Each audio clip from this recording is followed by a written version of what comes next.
When I rounded the final bend of Copper Ridge and saw my ranch spread out below me in the fading autumn light, the first thing that caught my eye was not the house itself, but the four dark shapes suspended from the porch beam like grotesque ornaments hung by some mad decorator. My horse sensed my shock before I fully registered what I was seeing. The animal whinnied and shied sideways, nearly throwing me from the saddle. I gripped the reins hard, my knuckles going white, and forced the beast forward down the rocky slope toward the valley floor. Four women, hanging by their necks from thick hemp ropes, their bodies swaying gently in the cold wind that swept down from the mountains. I had left this place 6 weeks ago, left it empty and cold and dying. The roof leaked, the well was dry, the fence posts leaned at drunken angles. There had been nothing here worth stealing, and no reason for anyone to come. Yet someone had come, and they had turned my porch into a gallows. I kicked my heels into the horse's flanks, and the animal lunged forward into a gallop. The distance closed rapidly. 300 yards, 200, 100. As I drew nearer, details emerged that made my blood run cold. Their feet hung just 3 inches above the wooden planks. Just 3 inches, close enough that they could stand on tiptoe if they had the strength. Close enough to delay death, but not prevent it. This was not an execution. It was torture. And then I heard it. A sound that cut through the wind like a knife through silk. A wet, gasping, choking sound. The sound of someone trying desperately to breathe through a crushed windpipe. They were still alive. I did not remember dismounting. One moment I was in the saddle, and the next I was running across the yard with my hunting knife already in my hand. The blade caught the dying sunlight as I took the porch steps 2 at a time. The first woman I reached was the youngest. Red hair hung in tangled ropes around a face gone purple with suffocation. Her eyes bulged from their sockets. Her tongue protruded between blue lips. Her hands clawed at the air in weak, spastic movements. I wrapped one arm around her waist to take the weight off the rope and slashed upward with the knife. The hemp parted with a sound like a bowstring snapping. She collapsed against me, her full weight suddenly in my arms. I lowered her to the porch floor as gently as I could manage while she convulsed and coughed and made terrible retching sounds. Blood flew from her mouth and spattered my shirt. I turned away from her and moved to the second woman. This one was tall and skeletal thin, with black hair plastered to her skull by sweat. Her eyes were closed. Her face had gone from purple to gray. I could not tell if she was breathing. I cut the rope and caught her as she fell. She was light as a child in my arms. I laid her down and put my fingers to her throat. There was a pulse, faint and irregular, but there. The third woman was older, perhaps 50, with gray streaked-through brown hair. Her lips moved as I approached, forming words without sound. I leaned close and heard a whisper like wind through dead leaves. "Run. They are still here." I froze. My eyes swept the yard, the barn, the tree line beyond. I saw nothing, heard nothing but the wind and the gasping of the women on the porch. "Where?" I asked. But she had lost consciousness. I cut her down and moved to the fourth woman before her body even hit the floor. This one was different from the others. While the first 3 had fought the rope with every bit of strength they possessed, this one stood perfectly still on her toes. Her eyes were open and focused. They tracked me as I approached. Those eyes were the blue of winter ice. Cold and calculating and filled with something I could not quite name. Not fear, not hope. Something harder and more dangerous. I reached up to cut the rope. She did not move, did not beg or plead or make any sound at all. When the hemp parted and I caught her weight, she did not collapse like the others. She pushed away from me the moment her feet touched solid wood, stumbled backward until her spine hit the porch post, and raised her hands in a defensive posture. Her right hand held a shard of broken glass. I had not seen her draw it, had not seen it concealed in her sleeve. But there it was, 3 inches of jagged mirror, and she held it like someone who knew how to use a blade. "Stay back," she croaked. Her voice was ruined by the rope, but the command in it was unmistakable. I raised both hands, the knife dangling loosely from my fingers. I just saved your life. Or you set this trap. If I wanted you dead, I would not have cut you down. She stared at me. Her chest rose and fell rapidly. The glass trembled in her grip, but she did not lower it. Behind me, the red-haired girl coughed violently and curled into a ball. The tall, thin woman began to breathe more steadily. The older woman lay motionless. "Who are you?" the blue-eyed woman demanded. "My name is Ethan Cordell. This is my ranch. I own this land." Something flickered in her eyes. Surprise, perhaps, or fear. The glass lowered an inch. "You bought this place?" "6 weeks ago. From a man named Samuel Bridger. I left to settle the paperwork in Cheyenne. When I came back, I found you." The glass fell from her hand and clattered on the wood. She slid down the post until she was sitting with her knees drawn up and her arms wrapped around them. For the first time, she looked like what she was, a woman who had been hanged and somehow survived. "Then you bought yourself a death sentence," she whispered. The sun touched the horizon. Long shadows stretched across the porch. In that failing light, I looked at the 4 women I had cut down from my own porch beam. 4 strangers who had turned my abandoned ranch into their refuge and found instead that they had stumbled into hell. "Who did this to you?" I asked. The blue-eyed woman looked up at me. "Men who think we belong to them." "And do you?" "We belong to Samuel Bridger," she said, "until we killed him." The wind picked up. It carried with it the smell of coming rain and something else. Something that might have been smoke. I turned and looked out across my land toward the tree line a quarter-mile distant. There, just visible in the gathering darkness, was a flicker of orange light. A campfire. And around it, the silhouettes of men on horseback. They were watching. They were waiting. And they knew we were here. I helped the 4 women inside the house before full darkness fell. The interior surprised me almost as much as finding them hanging from my porch. When I had left 6 weeks ago, the place had been a wreck. Dust covered every surface. The windows were cracked. The floor was littered with debris. Now it was clean, swept and scrubbed. The windows had been patched with oiled paper. A fire burned in the stone hearth, casting warm light across walls that no longer showed their bones. There was furniture that had not been here before. A table, chairs, even curtains hung in the windows, though they were made from flour sacks. The women had made this place a home, and someone had tried to kill them for it. I laid the older woman on a pallet near the fire. She was breathing, but had not regained consciousness. The tall, thin one sat in a chair with her eyes closed, one hand pressed to her bruised throat. The red-haired girl huddled in the corner farthest from the door, her arms wrapped around her knees, rocking slightly. The blue-eyed woman stood at the window, peering out through a gap in the curtains toward the distant campfire.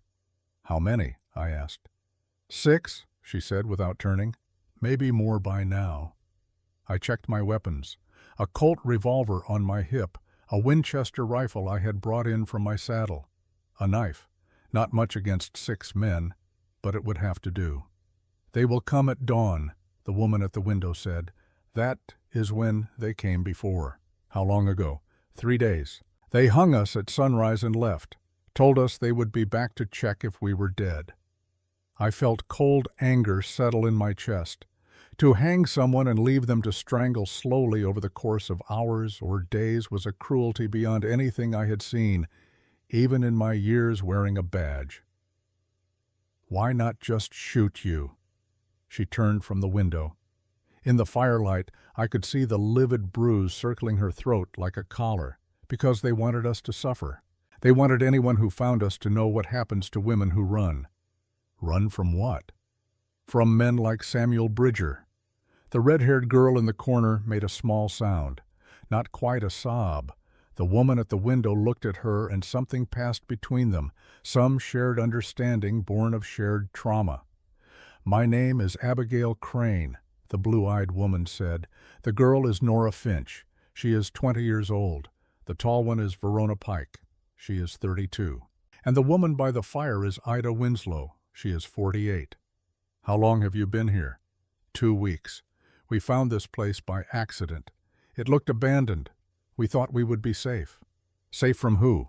Abigail Crane walked away from the window and sat down at the table. She moved stiffly, like every muscle in her body hurt. She probably did hurt. Being hanged and then cut down was not gentle on the body. Samuel Bridger was not what people thought he was, she began. Her voice was steady despite its hoarseness. He was known as a merchant, a businessman. He had money and connections, but his real business was buying and selling women. The words hung in the air like smoke. I had heard rumors about such things, whispers in saloons about women disappearing from poor towns and showing up in mining camps or brothels hundreds of miles away. But I had never given the stories much credence. Now I was looking at 4 women who were living proof. He bought us, Abigail continued, from our families, from orphanages, from poorhouses. He promised work, good wages, a chance at a better life. What we got instead was chains and locked rooms and men who paid money to use us however they wanted. Nora Finch let out a choked sound and buried her face in her knees. Verona Pike opened her eyes and reached out to touch the girl's shoulder. Even that small gesture seemed to cost her effort. How many? I asked. How many women? Dozens, Abigail said. Maybe hundreds over the years. We do not know. We only knew the ones who were with us at the end. And what happened at the end? Abigail looked me straight in the eye. There was no shame in her gaze, no regret, only a hard, cold certainty. 3 months ago, Samuel brought 5 of us to Cheyenne. He was going to sell us to a mine owner who wanted women to cook and clean for his workers. But the mine owner got drunk that night and passed out early. We had a chance, maybe our only chance. So I took a candle and I pressed it over Samuel Bridger's mouth and nose while he slept. And I held it there until he stopped moving. The fire crackled. Outside the wind rattled the shutters. Nobody spoke. Then we ran, Abigail said. The 5 of us. We took what money we could find, and we ran. We made it as far as Thunder Basin before Martha collapsed. She had fever. We did not have medicine. She died 2 days later, and we buried her in an unmarked grave. Her voice cracked on the word grave, but she did not cry. I had the sense that Abigail Crane had cried all the tears she had, and now there was nothing left but stone. We kept running, she continued. We found this ranch. It looked like no one had lived here in years. We thought if we could just stay hidden long enough, maybe Samuel's people would give up looking for us. But 3 days ago, they found us. The men outside, 6 of them. They did not say a word, just grabbed us and strung us up. Then they rode away, said they would be back in 3 days to make sure we were dead. I tried to imagine it. The terror of being dragged from your bed at dawn, the rope going around your neck, your toes barely touching the ground, knowing that your strength would give out eventually, and when it did, you would die. Knowing that help would not come because no one knew you were there. You were supposed to be dead when I arrived, I said. Abigail nodded. Instead, you saved us, which means when they come back tomorrow, they will kill you too. The woman by the fire stirred. Ida Winslow opened her eyes and looked around the room with the confused expression of someone waking from a nightmare only to find the nightmare is real. Verona moved to her side and helped her sit up. Water, Ida whispered. I brought her a cup. She drank it slowly, her hand shaking so badly that I had to hold the cup steady for her. When she finished, she looked at me with eyes that seemed too old for her face. You are the owner? She asked. Yes, ma'am. Then I am sorry. We have brought death to your door. No, I said. Samuel Bridger brought death here long before you arrived. You are just the ones who had the courage to fight back. Ida closed her eyes. A single tear tracked down her weathered cheek. Courage, she murmured. Is that what we call it? Abigail stood and walked back to the window. They are still out there. I can see their fire. I joined her. The campfire was a small orange eye in the darkness. Occasionally a shadow would pass in front of it. 6 men, maybe more, all armed, all willing to hang 4 women and leave them to die. We have 3 choices, I said. We can run, we can hide, or we can fight. We have been running for 3 months, Abigail said. I am tired of running. Then we fight. She looked at me. In the firelight, her eyes were no longer ice. They held something warmer, not quite hope, but perhaps the beginning of it. "You do not know us," she said. "We are strangers. We killed a man. By any law, we are murderers. Why would you risk your life for us?" It was a fair question. I had only known these women for an hour. I owed them nothing. The smart thing would be to ride away at first light and leave them to their fate. Let justice sort itself out however it would. But I had tried the smart thing once before, 5 years ago, in Montana, when I wore a deputy's badge and rode with a man I called brother. We had tracked a gang of outlaws into the Bitterroot Mountains. They ambushed us in a narrow canyon. My partner took a bullet in the first volley. I had a choice then: stay and fight or run and live. I ran. By the time I came back with help, my partner was dead. The outlaws were gone. And I was alive with a guilt that ate at me like acid. I had spent the last 5 years trying to outrun that guilt. I had given up my badge, given up my name, given up everything that connected me to the man I used to be. I bought this worthless piece of land in the middle of nowhere because I thought if I could just disappear completely, maybe the guilt would disappear too. But guilt does not work that way. It follows you. It waits for you. And eventually, it gives you a chance to make a different choice. 5 years ago, I said, I left a good man to die because I was afraid. I have been running ever since. If I run now, I will never stop. So I guess I am not doing this for you. I am doing it for me. Abigail studied my face for a long moment. Then she nodded. That is honest, at least. How much time do we have? They will come at dawn. That gives us maybe 8 hours. Then we had better get to work. The hours between midnight and dawn were the longest of my life. We worked in near silence, speaking only when necessary, moving with the careful deliberation of people who knew that a single mistake could mean death. The first thing I did was take stock of our resources. My Winchester held 15 rounds. My Colt held 6. I had maybe 30 additional rounds in my saddlebag. That was all. "Can any of you shoot?" I asked. Nora shook her head immediately. Verona hesitated, then nodded once. Ida said nothing, but Abigail answered for her. Ida was a school teacher before Samuel took her. She taught history and geography. She knows more about military tactics than any of us. I looked at the older woman with new respect. Is that true? Ida managed a weak smile. I taught about the Civil War for 15 years. Gettysburg was always my favorite lesson. I never thought I would need to apply it. Can you help us plan a defense? I can try. We spread out what I had in the way of drawing materials. A stub of charcoal, the back of an old wanted poster. Ida sketched a rough map of the ranch while I described the layout of the buildings and the terrain. They will come from the east, Ida said. The sun will be at their backs. They will want us blinded. Can we use that against them? Perhaps. Her charcoal moved across the paper, marking positions. If we can force them to come from a different direction, make them give up the advantage. How? Abigail spoke up. Fire. If we set the eastern approach on fire, they will have to come from the north or south. It was risky. Fire was unpredictable, but it might work. We will need fuel, I said. Anything that burns. For the next 2 hours, we gathered everything we could find. Old hay from the barn, broken furniture, planks pulled from the fence. We piled it all along the eastern edge of the property, creating a barrier of flammable material. When the sun rose, we would set it ablaze. While we worked, I learned more about the women I was preparing to fight alongside. Verona Pike had been a jeweler in Denver. She had owned a small shop where she made rings and bracelets for miners who wanted something special for their wives or sweethearts.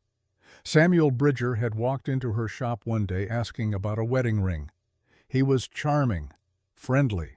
He said he needed her to come with him to look at some stones. She went. She never returned to her shop. That was 4 years ago, Verona said quietly as she helped me stack wood. Sometimes I wonder if anyone even noticed I was gone. Nora's story was worse. She had been 16 when Samuel found her. Her father had died of drink, and her mother had followed him 6 months later. Nora was alone in St. Louis with no money and no prospects. Samuel offered her a job as a housemaid in Denver.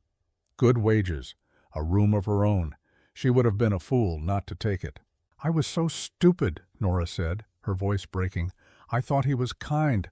I thought he was helping me." "You were not stupid," Abigail said firmly. "You were desperate. He knew that. He used it. That is what men like Samuel do. They find broken people and they break them even more." As we worked, I noticed that Ida said nothing about herself. She moved slowly, clearly still weakened by the hanging, but she worked without complaint, her face set in lines of grim determination. When I asked her about her life before Samuel, she looked away. "There is nothing to tell," she said. "Everyone has a story. Mine is not worth telling." But Abigail told it anyway, later, when Ida was out of earshot. "Samuel did not just take Ida," Abigail said quietly. "He took her daughter too, a girl named Emma. She was 12 years old." The words hit me like a fist. "Where is she now?" "We do not know. Samuel separated them, sold Emma to a family in Santa Fe. Told Ida that if she ever tried to escape, he would make sure Emma suffered for it. That was 3 years ago. Ida has not seen her daughter since. Does she know if Emma is alive?" "No, but it is the only thing keeping Ida alive, the hope that someday she will find Emma again." I looked across the yard to where Ida was working, and I understood then why she fought so hard to survive.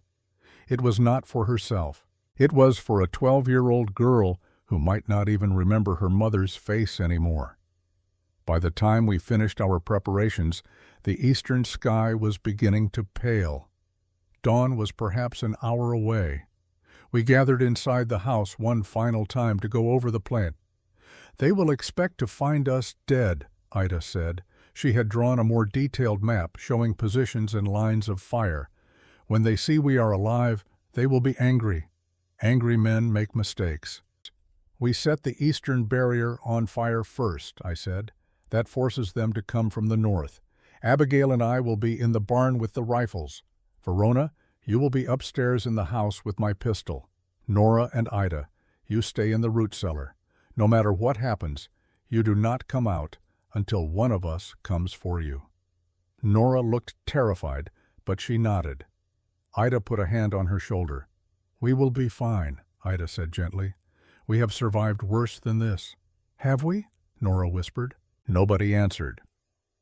Abigail stood and walked to the window one more time. The sky was definitely lighter now. In the distance, the campfire had been extinguished. That meant the men were getting ready to move. "Ethan," Abigail said. My name sounded strange in her mouth, like she was testing the shape of it. "Can I ask you something?" "Of course." "Why did you really buy this place? A ranch in the middle of nowhere with no water and no prospects. That is not a business decision.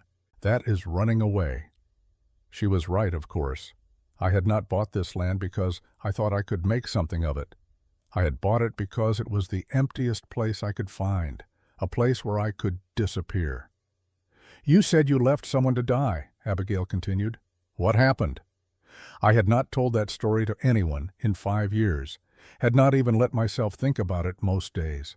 But sitting there in the growing light with 4 women who had already trusted me with their lives, I found the words coming despite myself. "His name was Cole Brennan," I said. "We were deputies together in Montana. He was older than me by 10 years, taught me everything about being a lawman, how to track, how to read people, how to know when someone was lying. He was the closest thing to a brother I ever had." I paused. The memory of that day in the Bitterroot Mountains was vivid as a fresh wound. We were chasing 3 men who had robbed a bank and killed the clerk. We tracked them into the mountains. They ambushed us in a canyon. Cole took a bullet in the first exchange. I pulled him behind a boulder, but he was bleeding bad. The outlaws had us pinned down. We could hear them calling back and forth to each other, coordinating. They were going to flank us. Abigail listened without interrupting.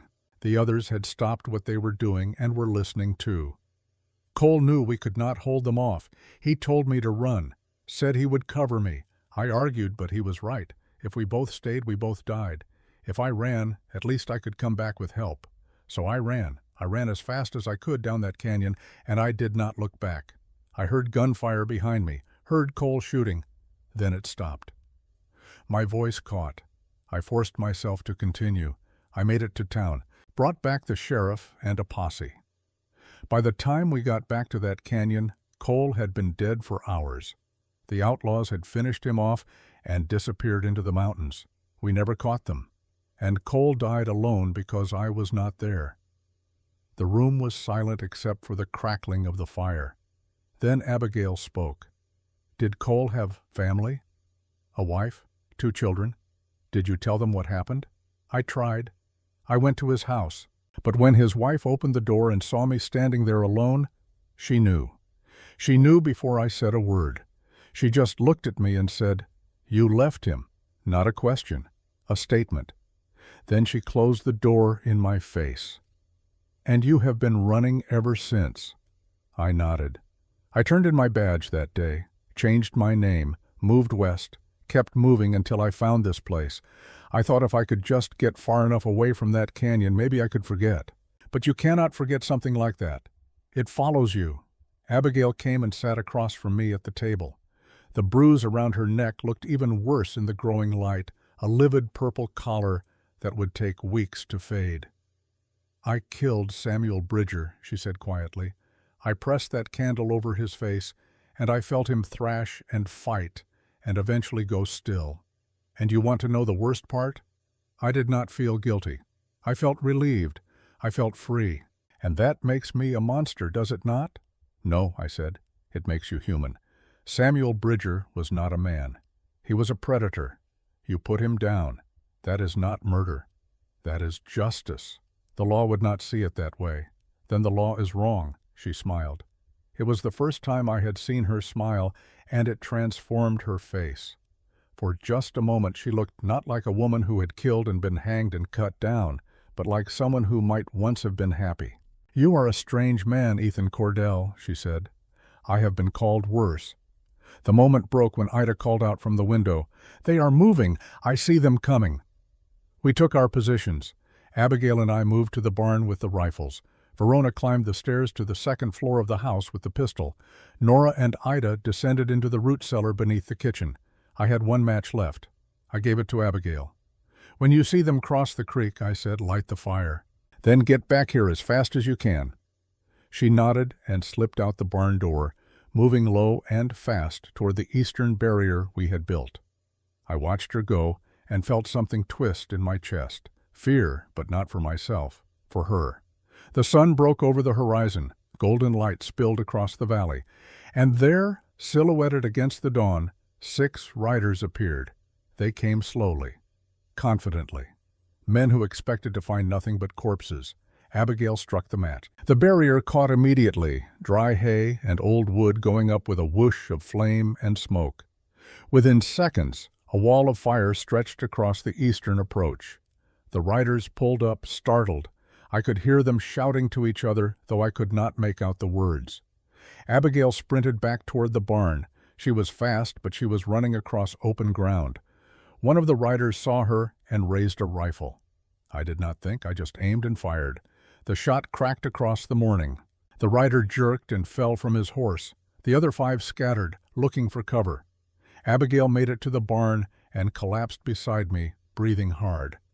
"Nice shot," she gasped. "Luck," I said. "I will take luck." The riders regrouped behind a rocky outcrop to the north, exactly where Ida had predicted they would go. I counted them again to be sure. 5 now, 1 dead or wounded in the grass. 5 against 3, with Nora and Ida hiding below. Not good odds, but better than 6. One of the riders stood up behind the rocks and shouted across the distance. His voice was rough and loud, carrying easily in the clear morning air. "You in the barn, this does not concern you. Send out the women, and you can ride away." I did not answer. "I know you can hear me. Those women are property. They belong to us. You are interfering in a legal matter." "Legal," Abigail muttered beside me. "He actually said legal." The rider tried again. "My name is Luther Gaines. I am the brother of Samuel Bridger, Those women murdered my brother in cold blood. I have the right to bring them to justice." So that was it. This was not just about retrieving escaped property. This was revenge. A man trying to avenge his brother. That made things more dangerous. Revenge made men reckless. "Your brother was a slaver," I shouted back. "He got what he deserved." Silence. Then Luther Gaines laughed. It was not a pleasant sound. "A hero, are you? Going to save the poor, helpless women? How noble! How brave! Tell me, hero, what happens when we burn that barn down around you?" Abigail and I looked at each other. She was right. The barn was wood and hay. It would go up like tinder. "We need to move," she said. But before we could, gunfire erupted. Not from the rocks where Luther and his men were positioned, but from the house. Verona was shooting from the second floor, forcing the riders to keep their heads down. "Now," I said. We ran from the barn toward the house, keeping low. Bullets kicked up dirt around our feet. I heard Abigail grunt and thought she had been hit, but she kept running. We made it through the door and slammed it behind us. Abigail leaned against the wall, breathing hard. Her left sleeve was torn and blood seeped through, but it looked like a graze. "I am fine," she said before I could ask. Upstairs, Verona fired again. Then the shooting stopped. I heard her call down. "They are coming, all 5. They are splitting up." I ran to the window and looked out. Luther had divided his force. 3 men were circling toward the back of the house. 2 more, including Luther himself, were coming straight for the front door. We were surrounded. This was it, the moment where we either held or died. "Ethan," Abigail said. She had drawn a knife from somewhere. It was not much against guns, but it was something. "Whatever happens, I want you to know I am glad you came back when you did. We are not dead yet." "No," she agreed, "not yet." The front door exploded inward. Luther Gaines stepped through with a rifle in his hands and murder in his eyes. He was a big man, broad across the shoulders, with a scar that ran from his eyebrow to his jaw. He looked at me, then at Abigail, then back at me. "So you are the fool who bought my brother's ranch," he said. "I hope you got a good price, because you are going to die on it." I raised my rifle. Luther raised his. For a moment we stood frozen in a tableau of violence about to happen. Then a voice came from behind Luther, cold and steady and utterly calm. "Put the gun down, Mr. Gaines, or I will put a bullet in your spine." Luther froze. I could see the calculation in his eyes. He was trying to decide if the voice behind him was bluffing. It was not. Ida Winslow stood in the doorway of the root cellar, holding an old army revolver in both hands. The gun was enormous in her small hands, but it was steady, and it was pointed directly at Luther's back. "I said, put it down," Ida repeated. Luther lowered his rifle slowly. His face was twisted with rage. "You!" he spat. "The old schoolteacher, you think you can stop me?" "I do not have to stop you," Ida said. "I just have to slow you down long enough for the U.S. Marshal to arrive." Luther's face went pale. "What?" "3 days ago, when you left us hanging from that beam, I managed to work one hand free before I passed out. I crawled to the barn. I sent a telegram to the Marshal's office in Cheyenne. I told them about Samuel's operation, about the women he had bought and sold, about the ledger he kept with names and dates and prices. I told them everything. And I told them that if they wanted proof, they should come to Thunder Basin Ranch." Luther turned slowly to look at her. "You are lying." "Am I? Then why do I hear horses coming from the south?" We all heard it then, the sound of many horses, many riders, moving fast. Luther's face went from pale to gray. He knew what it meant. He was trapped. His brother's crimes were about to be exposed, and he would go down with them. He made his choice in an instant. He swung his rifle toward Ida. I fired first. My bullet took him in the shoulder and spun him around. He dropped his rifle and fell to his knees, clutching the wound. Outside, the sound of horses grew louder. Voices shouted commands. Luther's remaining men were running, abandoning their boss, trying to escape before the law arrived. None of them made it. The U.S. Marshals surrounded the house within minutes. They were led by a man with iron-gray hair and a star on his chest. He dismounted and walked toward us with the unhurried confidence of someone who had done this 1,000 times. "I am Marshal Tobias Klein," he said. "Someone here sent me a telegram about a man named Samuel Bridger. Said there was evidence of human trafficking. Said I should come quick if I wanted to catch the rest of his operation, so I came quick." Ida stepped forward. "That was me, Marshal. My name is Ida Winslow. These women and I were victims of Samuel Bridger. We escaped 3 months ago. We can tell you everything. We can give you names, places, dates, everything you need to shut down what is left of his network." Marshal Klein looked at the 4 women, at their bruised throats, at the rope still hanging from the porch beam. His jaw tightened. "Ma'am," he said quietly, "I think you had better start from the beginning." The sun climbed higher as Marshal Klein and his men secured Luther Gaines and his surviving riders. I watched from the porch as they bound the wounded men and loaded them onto horses. Luther sat on the ground with his hands tied behind his back, blood seeping through the makeshift bandage on his shoulder. He stared at the house with eyes full of hate. Marshal Klein walked back to where I stood with the 4 women. He was a tall man, perhaps 60 years old, with the weathered face of someone who had spent his life outdoors. His eyes were sharp and took in everything at once: the rope hanging from the beam, the bruises on the women's necks, the burn marks on Abigail's wrists where she had struggled against her bonds. "Mr. Cordell," he said, "these ladies tell me you saved their lives." "I cut them down," I said. "That is all. That is more than most would have done." He turned to the women. "I need to take statements from all of you. Everything you can remember about Samuel Bridger's operation. Names, locations, how he moved the women, who his buyers were. Can you do that?" Ida nodded immediately. "We can, Marshal. We will tell you everything." "Good, but not here. This place is not safe anymore. Luther has friends, partners. When they hear he has been arrested, they will come looking for loose ends to tie up, and you 4 are loose ends." Abigail's jaw tightened. "So we run again?" "No, ma'am. You come with me to Cheyenne. You will be under federal protection while we build the case. Once we have enough evidence, we will arrest everyone involved in Bridger's network. Then you will testify in court. After that, you will be free to go wherever you want." "How long will that take?" Verona asked. Her voice was barely above a whisper. "Months, maybe. This is a big operation. Bridger had connections in 5 territories. It will take time to round them all up." Marshal Klein looked at each woman in turn. "I know you are tired. I know you want this to be over. But if you help me, I promise you this: every man who bought or sold women through Bridger's network will face justice. Every single one." Nora spoke for the first time since the shooting started. "What about Emma?" Marshal Klein frowned. "Emma?" "My daughter," Ida said quietly. "Samuel Bridger took her 3 years ago. She was 12. He sold her to a family in Santa Fe. I have not seen her since.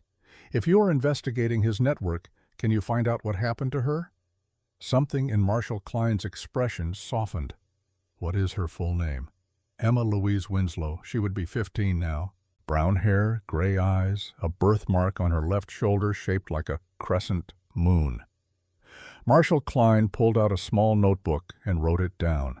"I will find her, Mrs. Winslow. If she is alive, and if there is any record of where she went, I will find her. You have my word." Ida closed her eyes. Tears streamed down her face. Abigail put an arm around her shoulders. "Thank you," Ida whispered. Marshal Klein gave orders to his men. They would take Luther and his riders back to Cheyenne immediately. He would return in 2 days with a wagon to transport the women safely. In the meantime, we were to stay at the ranch and keep watch. He left 2 of his deputies behind for protection. As the marshals rode away with their prisoners, Luther Gaines twisted in his saddle to look back at us one final time. Even from a distance, I could see the promise in his eyes. This was not over, not for him. When they were gone, the 6 of us stood in the yard. The 2 deputies, whose names were Harris and Coleman, began walking the perimeter. Abigail, Verona, Nora, and Ida looked at each other with expressions I could not quite read. Relief, perhaps, or exhaustion, or maybe just the hollow feeling that comes after surviving something terrible. 2 days, Abigail said. Then we leave this place forever. Good riddance, Nora muttered, but Ida was looking at the house. At the garden the women had planted. At the fence they had mended. We made it beautiful, she said softly. For a little while it was ours. It can still be yours, I said. They all turned to look at me. After the trial, I continued, after all of this is done, you can come back if you want. This ranch needs people, it needs life, and you need a place where no one can find you. Abigail studied my face. You would let us stay? I would insist on it. A small smile touched her lips. You are a strange man, Ethan Cordell, so you keep telling me. The next 2 days passed in a strange sort of limbo. We knew the danger was not truly over. Luther had been captured, but his network remained intact. Somewhere out there, men who had profited from Samuel Bridger's crimes were learning that their operation had been exposed. Some would run. Others would try to destroy evidence. And a few, the most dangerous ones, would try to eliminate the witnesses. The 2 deputies were competent but nervous. Harris was young, perhaps 25, with a baby face that made him look even younger. Coleman was older and steadier, but I could see the tension in the way he constantly checked his rifle. They knew we were potential targets. They knew that every minute we stayed at the ranch increased the risk. But something happened during those 2 days that I had not expected. The 4 women began to come alive again. Not all at once, but in small moments that accumulated like raindrops filling a bucket. It started with Nora. On the morning after the shooting, I found her in the barn brushing down my horse. She worked carefully, methodically, talking to the animal in a low voice. When she saw me, she flinched as if expecting to be scolded. I am sorry, she said quickly. I should have asked. I just thought he might be hungry, and I know how to care for horses. And I needed something to do because if I just sit still, I start thinking about the rope, and I cannot breathe when I think about the rope, so I had to do something, and— Nora, I said gently, it is fine. You can help with the horse any time you want. She blinked at me. Really? Really. She went back to brushing. After a moment, she spoke again. My father had horses before the drink took him. He taught me how to care for them, how to read their moods. Horses are honest, he used to say. They do not lie about what they feel. Your father was right. He was right about some things, wrong about others. She paused. He used to hit my mother when he was drunk. I would hide in the barn with the horses. They made me feel safe. I did not know what to say to that, so I said nothing. Sometimes silence is the best gift you can give someone. After a while, Nora spoke again. Ethan, can I ask you something? Of course. When you shot that man yesterday, Luther's man, did it bother you? I thought about it. Yes. Even though he was trying to kill us? Especially because of that. Taking a life is never easy, not if you are doing it right. The moment it becomes easy, you have lost something important. Nora absorbed this. Abigail says she did not feel bad about killing Samuel. She says that makes her a monster. Abigail is not a monster. She is someone who did what needed to be done. There is a difference. Is there? How do you know where the line is? It was a good question, a hard question. I think the line is in why you do it. If you kill to protect someone, that is different than killing for pleasure or profit. Abigail killed Samuel to save herself and the rest of you. That is not murder. That is survival. Nora nodded slowly. She finished brushing the horse and stepped back to admire her work. He looks better now, happier. He does, thank you. She gave me a small, tentative smile. It was the first time I had seen her smile. You are welcome. Later that day, I found Verona sitting at the kitchen table with a collection of small objects spread out in front of her. Bent nails, bits of colored glass, scraps of wire. She was bending the wire into delicate shapes with her fingers, not using any tools at all, just her hands and her patience. "What are you making?" I asked. She looked up, startled. "Oh, nothing important. I just needed something to do with my hands." I sat down across from her. "Abigail mentioned you were a jeweler." That life is gone now." "Why does it have to be gone?" Verona's hand stilled. "Because Samuel took it from me. He took my shop, my tools, my reputation. Even if I went back to Denver, no one would trust me now. They would ask where I have been for 4 years. What would I tell them? The truth? That I was a slave to a man who sold women like cattle?" "You could tell them you survived." "Survival is not the same as success." She picked up a piece of blue glass and held it to the light. "I used to make beautiful things, things that made people happy. Now, my hands only know how to survive. I do not know if they remember how to create." "Try," I said. "See what happens." She looked at me for a long moment. Then she bent the wire again, this time with more purpose. She threaded the blue glass onto the wire and began shaping it into something, a pendant perhaps, or a small sculpture. Her fingers moved with increasing confidence as muscle memory returned. After several minutes, she held up her work. It was a small bird made of wire and glass, delicate and beautiful.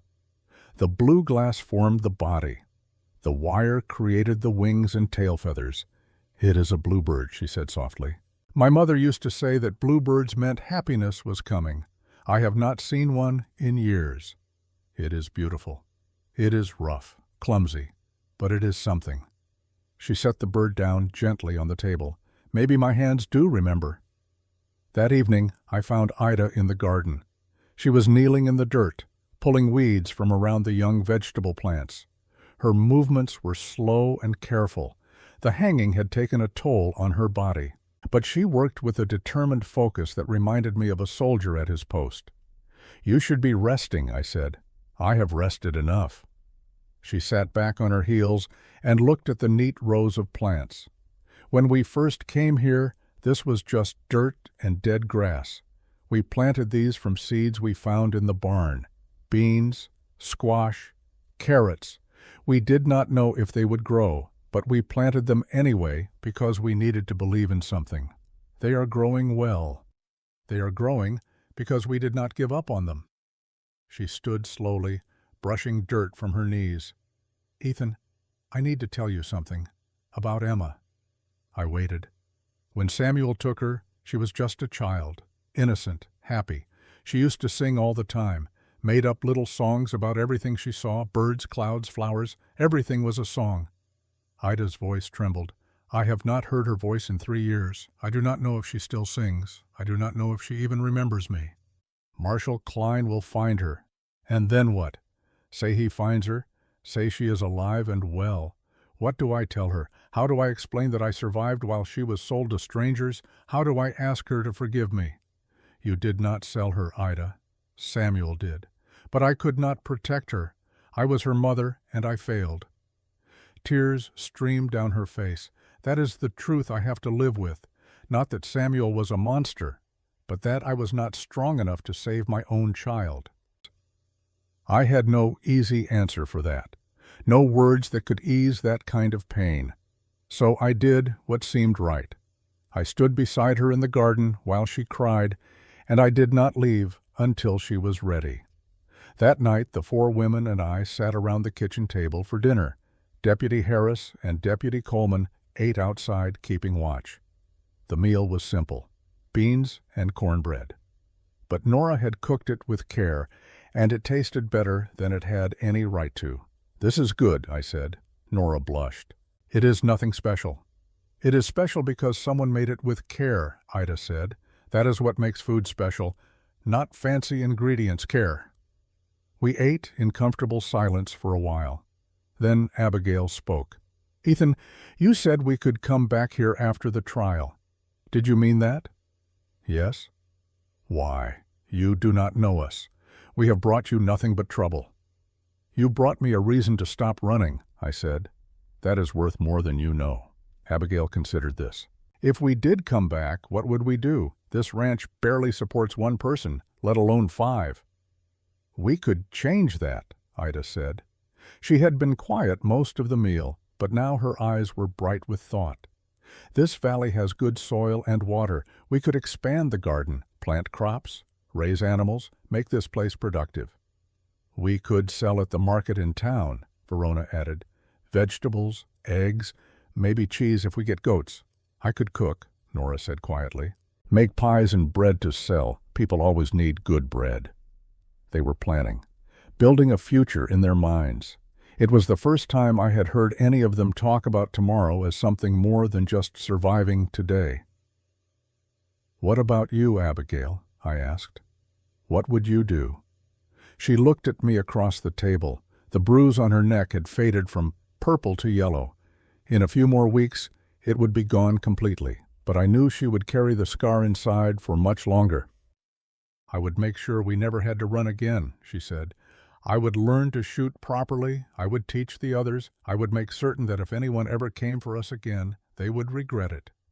That is not much of a life, I said gently, just preparing for the next fight. It is better than being helpless. Her voice was hard. I was helpless for 4 years, Ethan. I will never be helpless again. I understood that, the need to feel strong after being weak for so long, the need to have control after having none. But I also knew that strength built only on fear and anger was brittle. It would break when tested. Then I will teach you, I said, starting tomorrow, all of you. I will teach you to shoot, to fight, to defend yourselves. But I will also teach you something else. What? How to live without fear. Because that is the real victory. Not learning to fight, learning that you do not have to. The next morning I woke before dawn to find Abigail already awake and sitting on the porch steps. She had wrapped herself in a blanket against the cold. The sky was just beginning to lighten in the east. I sat down beside her. Could not sleep? Too many thoughts. Want to talk about them? She was quiet for a long moment. When I killed Samuel, I thought that would be the end of it. I thought once he was dead I would feel free. But I do not feel free. I feel like I am waiting for the next bad thing to happen, like freedom is just a lie we tell ourselves. Maybe freedom is not something that happens to you, I said. Maybe it is something you build, day by day, choice by choice. That sounds like something a preacher would say. My mother was religious. Some of it stuck. Abigail smiled slightly. What happened to her? Your mother. Fever took her when I was 16. My father followed 6 months later. Some people said it was grief. Others said it was drink. Either way, I was alone after that. Is that why you became a lawman? Because you were alone? Maybe. Or maybe I just wanted to believe that there was such a thing as justice in the world, that good people got protected and bad people got punished. I looked out at the lightening sky. I was wrong about that. Justice is not something that just happens. It is something people make. And sometimes they make it too late. Like Cole Brennan. Like Cole. We sat in silence as the sun rose. After a while, Abigail spoke again. When this is over, when we testify and Luther and his people are locked away, I think I would like to come back here. Not because I am afraid or because I have nowhere else to go, but because I want to. Does that make sense? Perfect sense. And if I came back, I would want to do more than just survive. I would want to build something. With the others. With you. She looked at me. Is that something you would want too? It was a question with layers. She was not just asking about the ranch or about farming or about any practical thing. She was asking if I saw a future that included her in it. And the answer was yes. Somewhere in the past 2 days, that answer had become clear. Yes, I said, I would want that. She leaned against my shoulder. We watched the sun come up together. And for the first time in 5 years, I felt like I was exactly where I was supposed to be. Marshal Klein returned on the afternoon of the second day, just as he had promised. He came with a covered wagon and 4 additional deputies. The wagon was equipped with benches and supplies for the journey to Cheyenne. Time to go, ladies, he said. We want to reach the way station before dark. The women gathered their few belongings. There was not much. A change of clothes each. The wire bird Verona had made. A small wooden box Ida kept that held a lock of Emma's hair. They moved with the efficient speed of people who had learned not to get attached to places. But as we walked toward the wagon, Nora turned back to look at the house one more time. "I hope it is still here when we get back," she said. "It will be," I assured her. Marshal Klein helped each woman into the wagon. When it was Abigail's turn, she paused and looked at me. "You are not coming? Someone needs to watch the ranch. Make sure no one burns it down while you are gone. Luther's partners might come looking for revenge." "They might, but Deputies Harris and Coleman are staying with me. We will manage." She did not look convinced. "Ethan, if something happens, if they come and there are too many, then I will do what I did 5 years ago. I will run and come back with help. But this time I will not wait too long." She reached out and squeezed my hand. "Do not die being heroic. There is no glory in a dead hero." "I will remember that." Marshal Klein climbed onto the driver's seat. "We need to move, Mr. Cordell. Daylight is wasting." The wagon rolled forward. I watched it disappear down the road, carrying 4 women who had survived the impossible, carrying Abigail. I felt her absence immediately, like a cold wind blowing through a room. Deputy Harris came to stand beside me. "You think they will be all right, Mr. Cordell? They are stronger than they look." I meant with the trial, testifying against men like that. It will not be easy. Nothing about their lives has been easy. They will manage. We spent the rest of that day preparing the ranch for a siege that might never come. Deputy Coleman, who had served in the Army during the war between the states, showed us how to reinforce the doors and windows. We moved anything flammable away from the house. We filled barrels with water in case of fire. We established watch rotations so that someone would always be awake and alert. By nightfall, we were as ready as we could be. "You really think Luther's people will come?" Deputy Harris asked as we sat down to a cold dinner of jerky and hardtack. "I do not know," I admitted, "but Luther knew we were witnesses. He knew we could identify everyone in his operation. If I were his partner, I would want those witnesses silenced before they could talk." "Then why did they not come in the last 2 days?" "Because they did not know yet. Word travels slow out here, but by now, someone in Cheyenne has sent a telegram. Someone has warned the others, and they are deciding what to do." Deputy Coleman nodded grimly. "Which means tonight or tomorrow. If they are coming, it will be soon." We took turns on watch. I had the hours between midnight and dawn. I sat on the porch with my rifle across my knees and watched the darkness. The moon was nearly full, casting enough light to see by. Every shadow became a potential threat. Every sound of wind or animal made my finger tighten on the trigger. But nothing came. Dawn broke clear and cold. Deputy Harris relieved me, and I went inside to get a few hours of sleep. When I woke, the sun was high, and Deputy Coleman was cooking bacon over the fire. "Quiet night?" I asked. "Quiet enough. Maybe they are not coming after all." Maybe. But I did not believe it. Somewhere out there, men were making plans. Men who had built their wealth on the suffering of women like Abigail and Nora and Verona and Ida.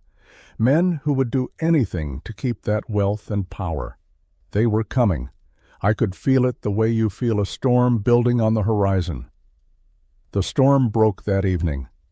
We were finishing dinner when Deputy Harris, who was on watch, called out from the barn, "Riders! Coming from the north, at least 8 of them." Deputy Coleman and I grabbed our rifles and ran outside. Sure enough, a group of horsemen was approaching at a steady trot. They were still perhaps half a mile away, but closing fast. "Get in, Coleman ordered Harris. "Barricade the door. If they get past us, you hold them off from the house." Harris ran for the house. Coleman and I took positions behind the water trough near the barn. It offered good cover and a clear line of fire. The riders came into clear view. I counted 9 of them, all armed, all wearing the kind of hard, blank expressions that said they had come to do a job and would do it no matter what stood in their way.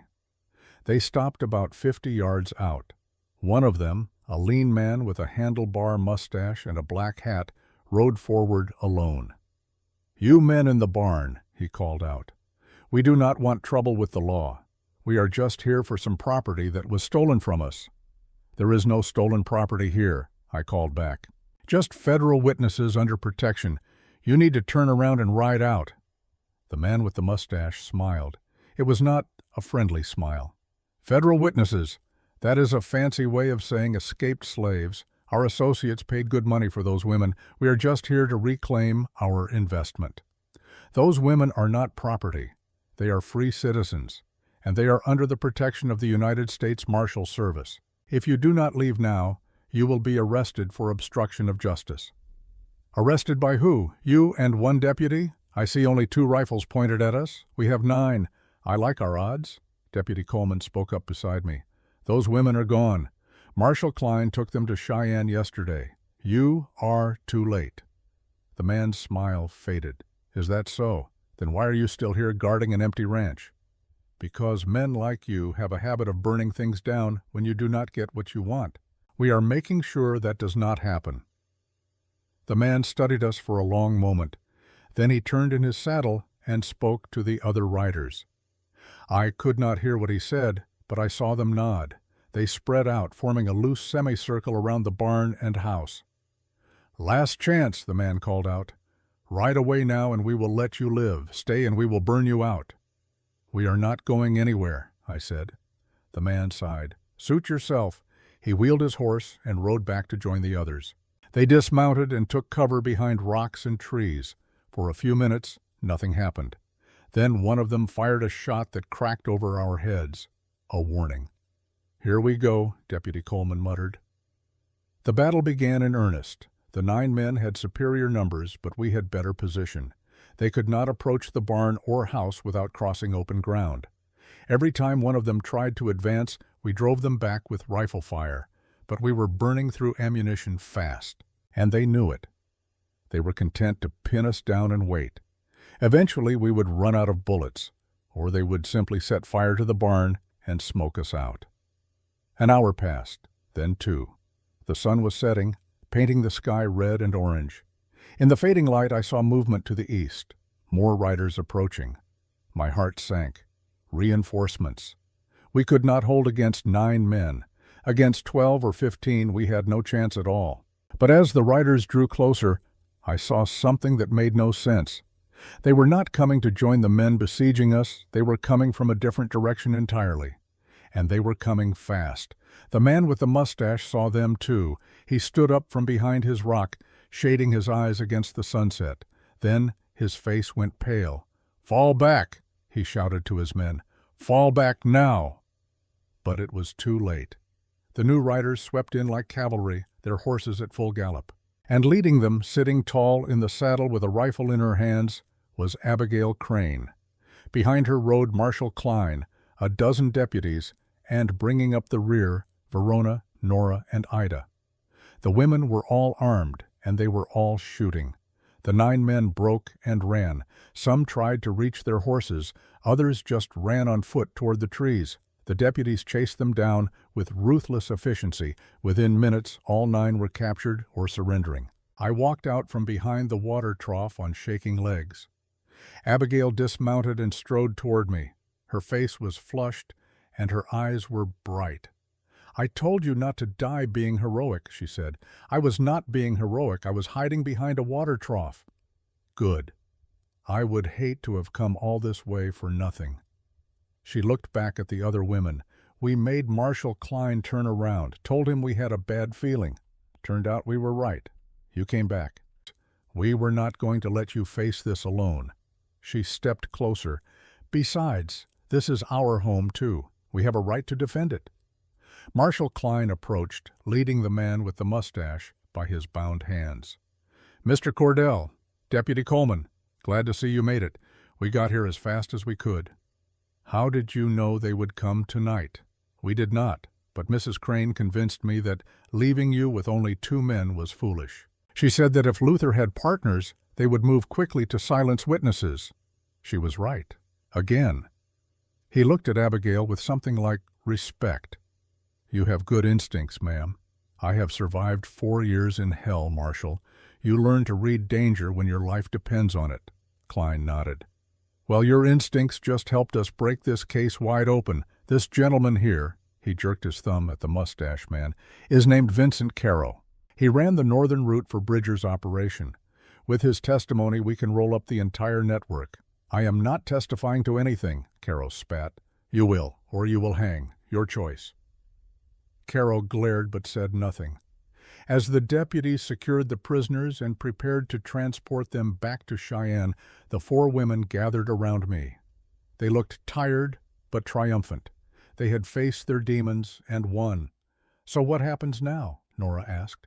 Now we go to Cheyenne, Marshal Klein said. All of you. We have a trial to prepare for. It will take a few weeks, maybe a month, but with what we have now, with Caro and Luther both in custody, we can shut this operation down permanently. And after the trial? Verona asked quietly.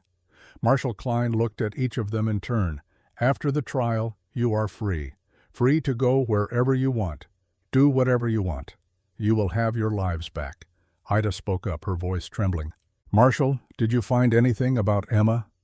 Klein's expression softened. I did, Mrs. Winslow.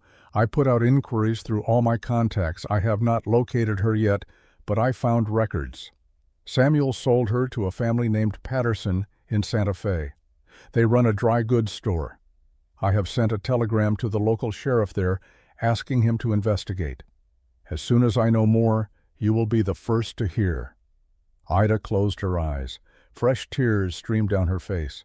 But this time they were not tears of despair. They were tears of hope. Abigail put her arm around Ida's shoulders. We will find her. I promise you, Ida. We will bring Emma home. As the sun set and the stars began to emerge in the darkening sky, I looked at the four women who had turned my empty ranch into something worth fighting for. They had survived horrors I could barely imagine. They had killed to be free. They had been hunted and hanged and nearly murdered. But they were still standing, and they were not done fighting yet. The courtroom in Cheyenne was packed, every seat filled with spectators who had come to witness what the newspapers were calling the trial of the decade.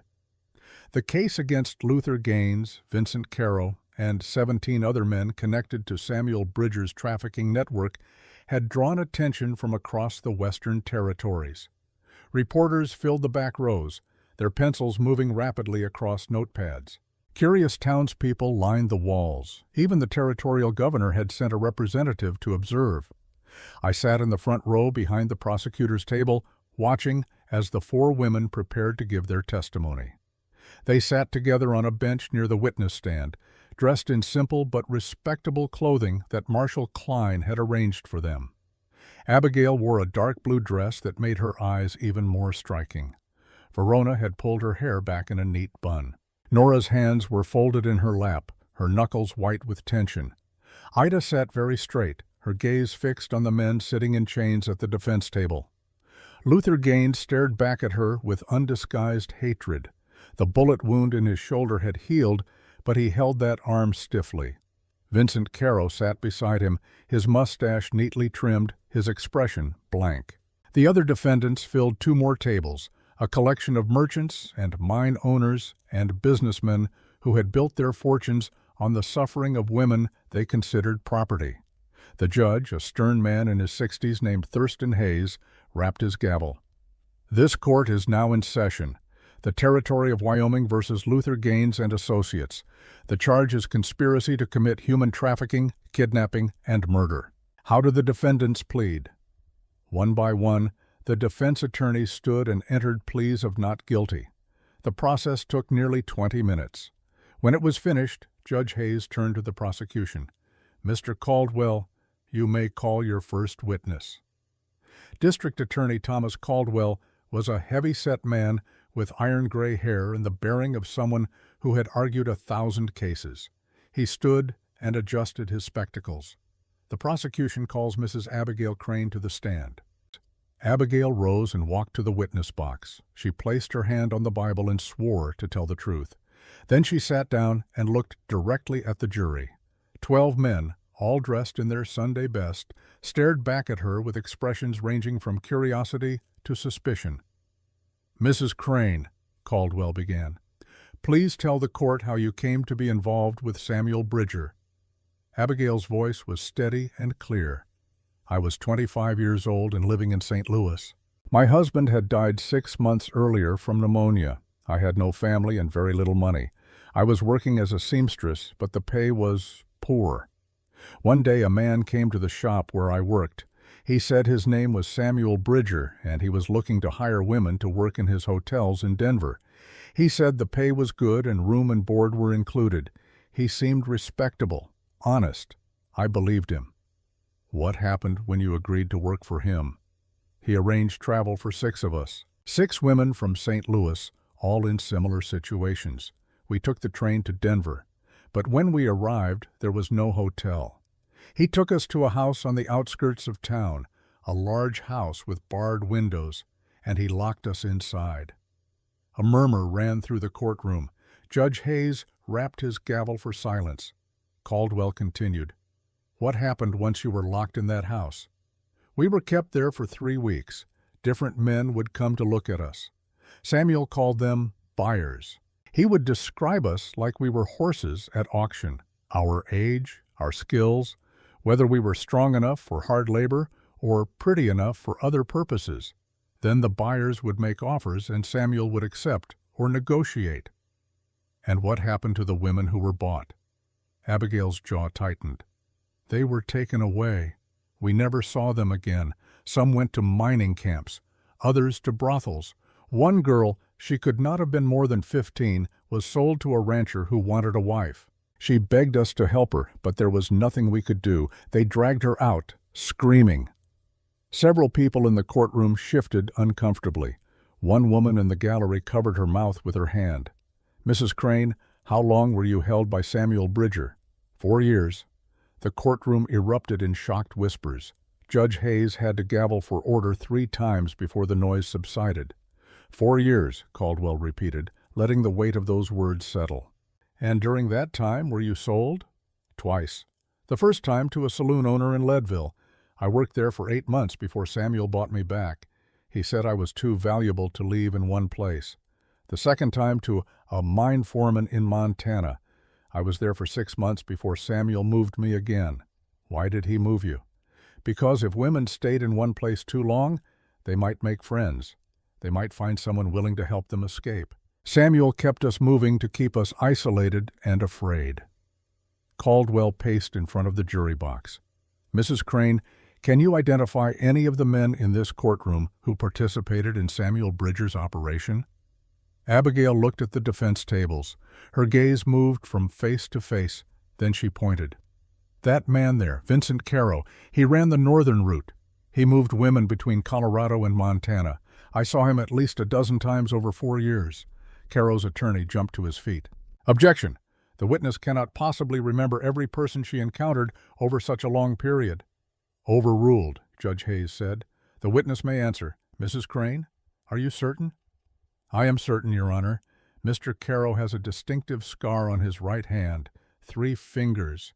He got it from a knife fight in Butte. He liked to tell that story to the women he transported. He thought it made him seem dangerous." Caro's face went pale.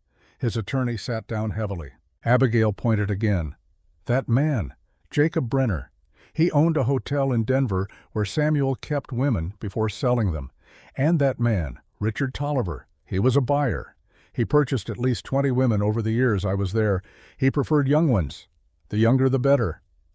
Tolliver, a well-dressed man in his 50s, shot to his feet. "This is outrageous. I am a respected businessman. I have never purchased anything illegal in my life." "Sit down, mister." "Tolliver," Judge Hayes said coldly, "you will have your chance to speak when your attorney calls you to testify, if he is foolish enough to do so." Caldwell continued his questioning for another hour. He walked Abigail through every detail of Samuel Bridger's operation. How he recruited women, how he transported them, how he kept them compliant through threats and violence, how he maintained a network of buyers across 5 territories. By the time Caldwell finished, the jury looked sickened. Then came the cross-examination. Luther Gaines's attorney was a sharp-faced man named Cornelius Wade. He approached Abigail with the expression of a predator sizing up prey. "Mrs. Crane, you testified that you killed Samuel Bridger. Is that correct?" "I did kill him, yes." "And how exactly did you accomplish this murder?" "It was not murder, it was self-defense." "Please answer the question. How did you kill him?" Abigail met his gaze without flinching. "I suffocated him with a candle while he slept." Wade's eyebrows rose theatrically. "While he slept? So he was not attacking you at the time?" "He had been attacking me for 4 years." "That is not an answer to my question. At the moment you killed him, was he threatening you?" "He was always threatening me. Every moment I was his prisoner was a threat." Wade smiled. It was not a pleasant expression. "Mrs. Crane, you claim you were held against your will for 4 years. Yet you had opportunities to escape. You were in saloons, hotels, mining camps, places with other people. Why did you never call for help?" "Because I was afraid." "Afraid of what? Samuel Bridger was one man. There were sheriffs, marshals, ordinary citizens who could have helped you, but you never asked them." "Why?" Abigail's hands clenched in her lap. "Because Samuel told us what would happen if we tried to escape. He said he had connections everywhere. He said if we ran, he would find us and kill us. And he proved it. I saw what happened to women who tried to run. They were always caught, always brought back. And they were punished in front of the rest of us as a lesson." "What kind of punishment?" "Beatings. Starvation. One woman who tried to escape 3 times, Samuel cut off her toes so she could not run any more." The courtroom exploded. Judge Hayes gavelled furiously. Wade pressed on, apparently unconcerned by the reaction. "Mrs. Crane, is it not true that you hated Samuel Bridger?" "Yes." "And you wanted him dead?" "Yes." "So when the opportunity presented itself, you murdered him in cold blood?" "No, I freed myself and the other women. There is a difference." "Is there?" "You took a man's life while he was sleeping and defenseless. That is the definition of murder." Caldwell was on his feet. "Objection. Counsel is testifying rather than questioning." "Sustained. Mr. Wade, ask questions or sit down." Wade smiled again. "No further questions, Your Honor." Abigail returned to her seat. She looked exhausted, but unbowed. Verona reached over and squeezed her hand. The prosecution called Verona Pike next. She walked to the stand like she was walking to her own execution. Her voice was so quiet, the judge had to ask her twice to speak up. But once she began talking, the courtroom fell silent. Verona described her life in Denver, her jewelry shop, her customers, her simple, peaceful existence. Then she described the day Samuel Bridger walked into her shop and destroyed everything. She told of being locked in a windowless room for 2 weeks until she agreed to cooperate.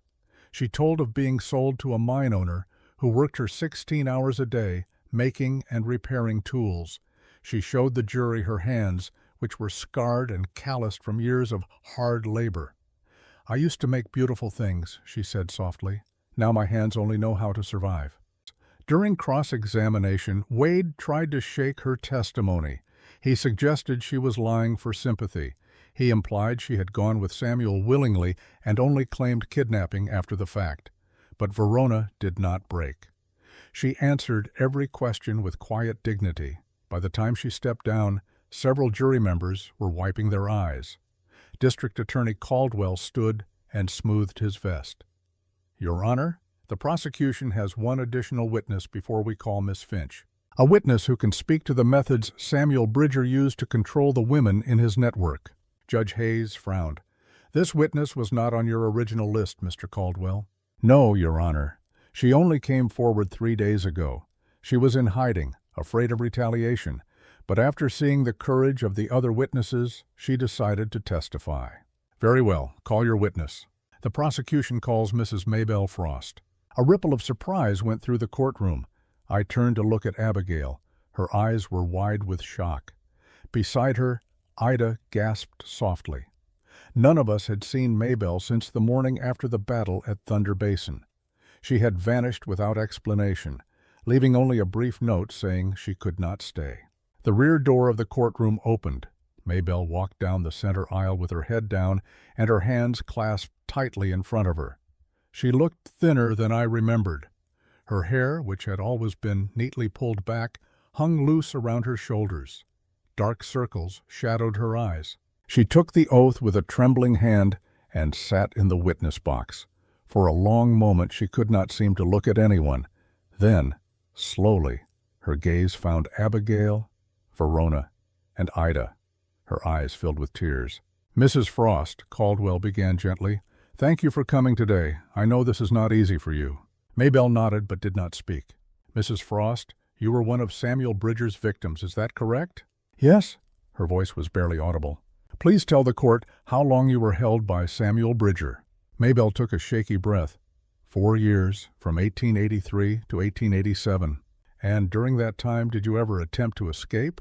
"Once, in the first year. Samuel caught me before I reached the town. He did not beat me. He did something worse." "What did he do?" Maybelle's hands twisted in her lap. "He told me about my sister, my younger sister, Rebecca. She was 17 when Samuel's men took her from our home in Kansas. I did not know what had happened to her until Samuel showed me a photograph. Rebecca was in Montana, working in a saloon. Samuel said if I ever tried to escape again, he would make sure Rebecca suffered for it. He said he would tell his men in Montana to hurt her in ways I could not imagine." The courtroom was utterly silent. "Did you believe him?" Caldwell asked. "Of course I believed him. He showed me the photograph as proof. He knew exactly where she was. He described the building, the room she lived in, even what she looked like.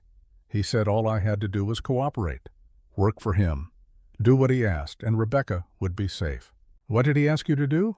Maybelle's voice dropped even lower. "After the 5 of us escaped from Cheyenne, Samuel's partners came looking for us.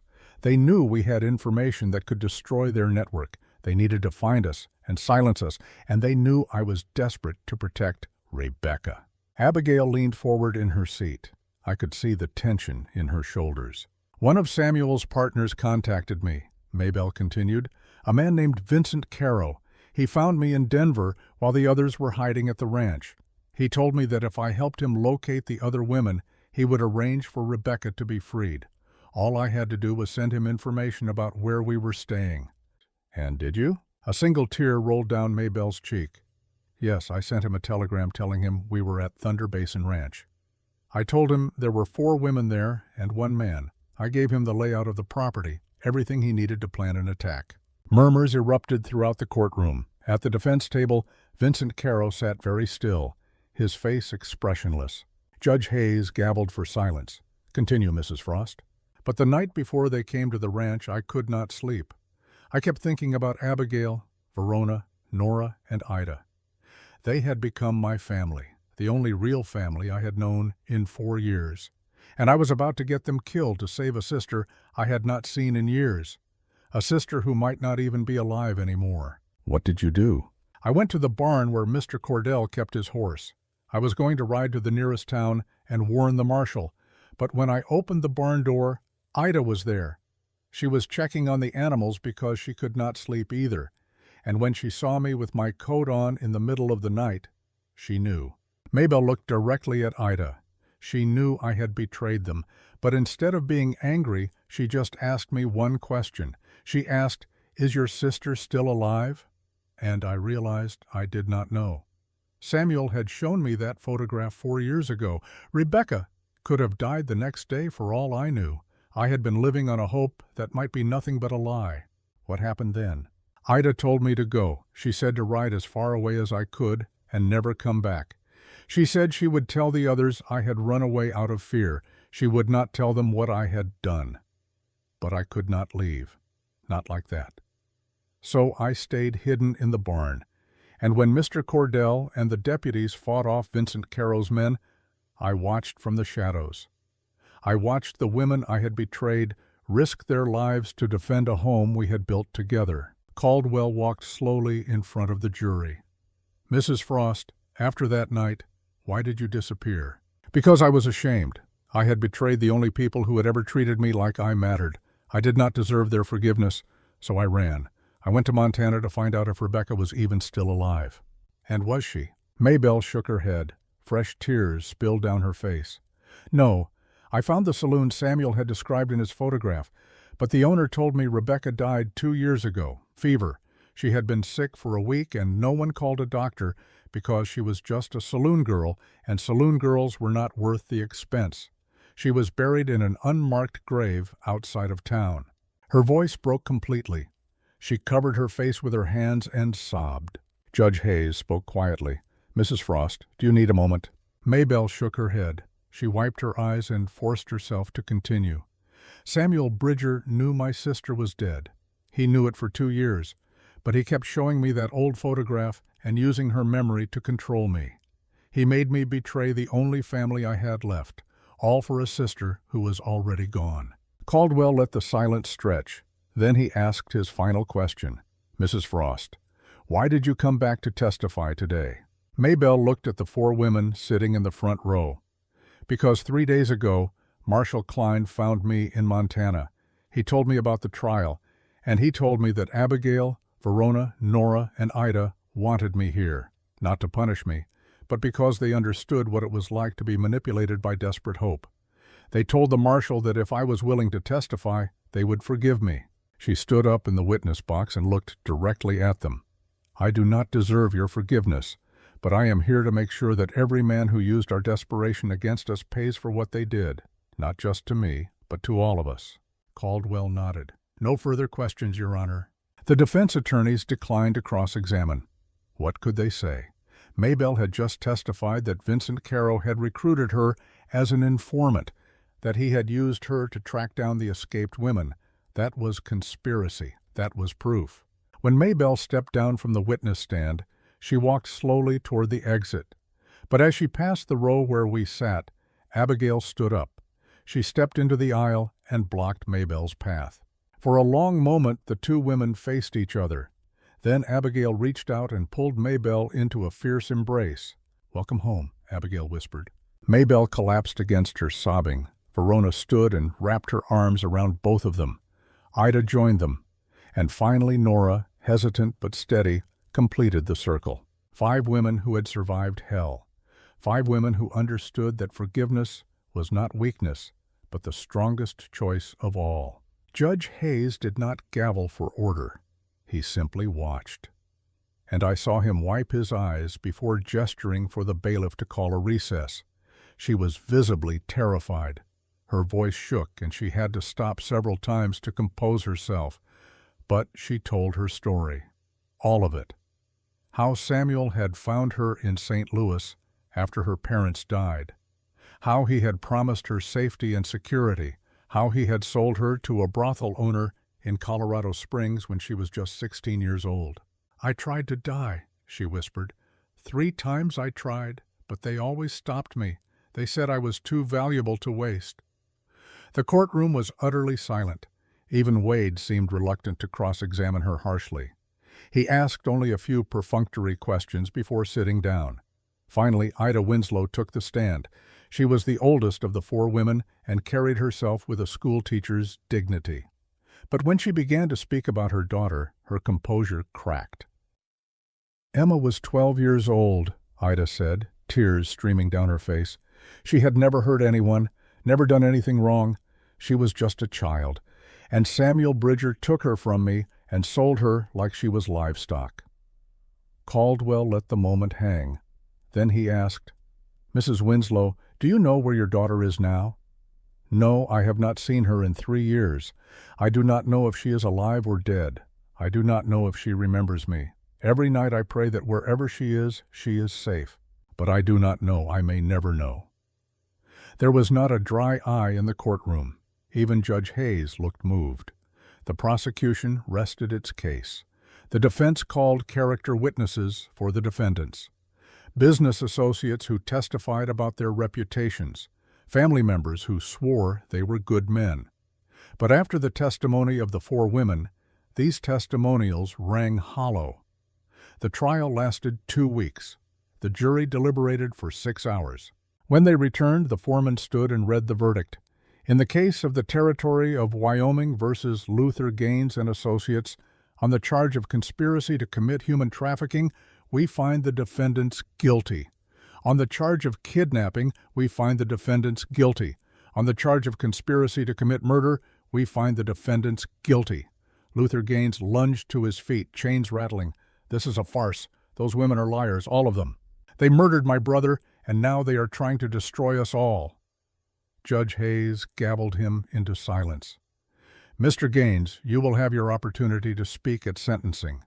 Until then, sit down and be quiet, or I will have you gagged." Luther sat, his face purple with rage. Judge Hayes continued, "The court will reconvene in 1 week for sentencing. Until then, the defendants will remain in custody. This court is adjourned." As the courtroom cleared, I made my way to where the 4 women stood with Marshal Klein and District Attorney Caldwell. They looked shell-shocked, as if they could not quite believe what had just happened. "You did it," I said. "You actually did it." Abigail turned to me.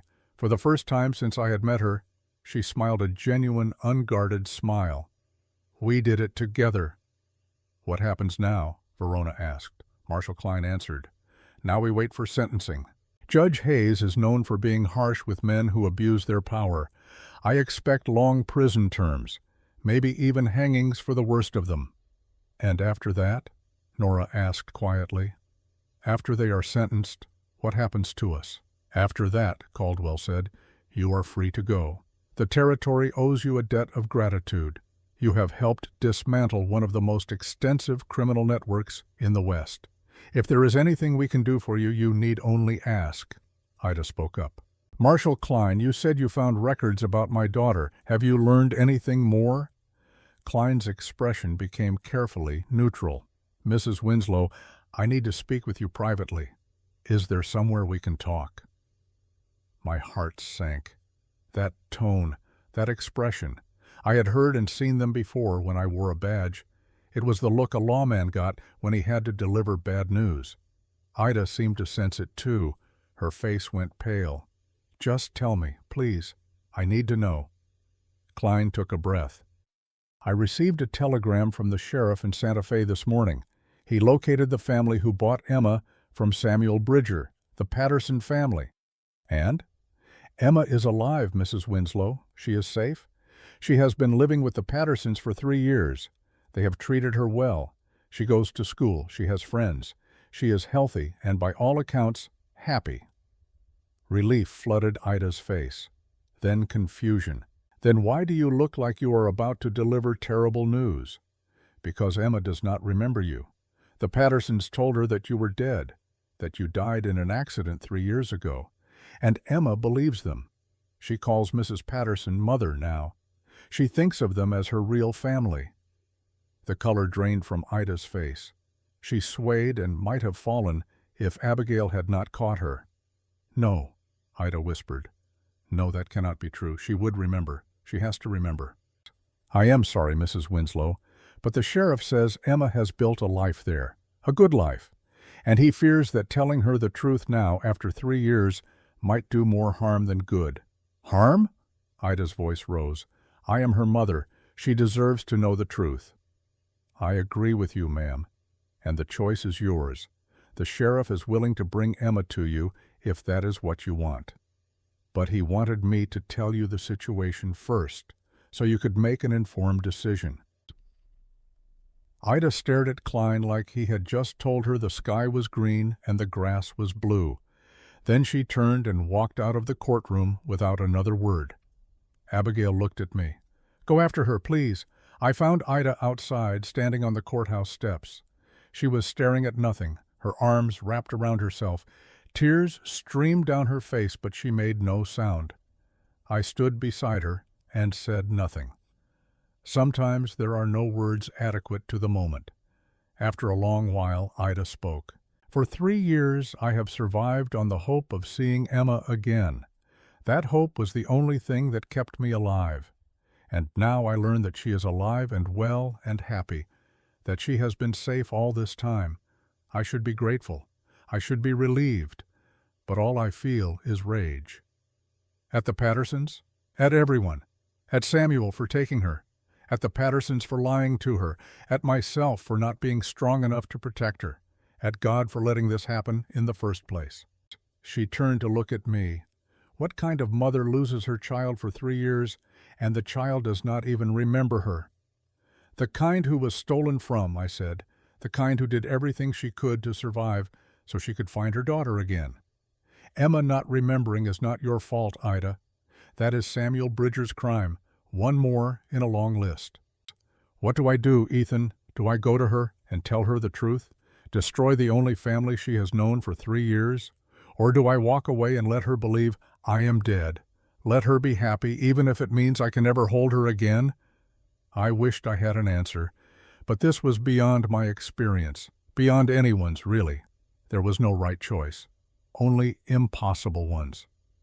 I cannot tell you what to do, I said, but I can tell you this. Emma is alive. She is safe. She is loved. That is more than most children who were taken by Samuel ever got. Whatever you decide, you gave her that chance by surviving, by fighting back, by making sure Samuel's network was destroyed so no other children would be taken. Ida closed her eyes. I want to see her, even if she does not know me, even if she never remembers. I need to see her with my own eyes. I need to know she is really all right. Then that is what you will do, she nodded slowly.